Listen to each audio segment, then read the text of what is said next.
Hola amigos, today's recipe is for caldo tlalpeño, and it's a delicious Mexican soup that's loaded with veggies and garbanzo beans.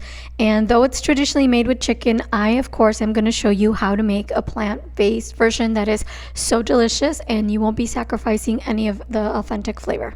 So traditionally chicken is used, but I'm using some oyster mushrooms for the protein. I'll give you some other suggestions in the recipe details.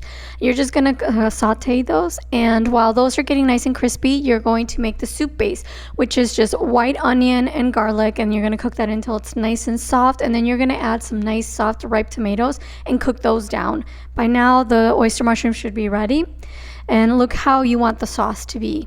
Nice. And then you're going to blend it with you're going to swirl a little bit of water in the pan just to get all those nice little bits left over, and then you're going to add chipotle pepper with some of the adobo sauce.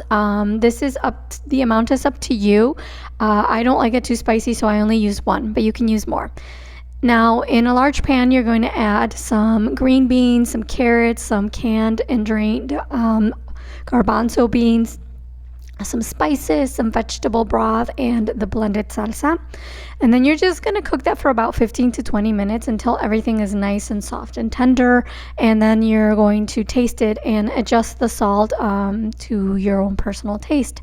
Now, the delicious part, serving it, you're going to serve it either as an appetizer or main dish, and you're going to top it with some of the crispy oyster mushrooms. You can use some cheese if you like, avocado, some chopped chipotle pepper, and of course you can't forget the lime wedge. And then you just squeeze it over and you dig in. It's so flavorful, so easy to make, and I hope you give it a try.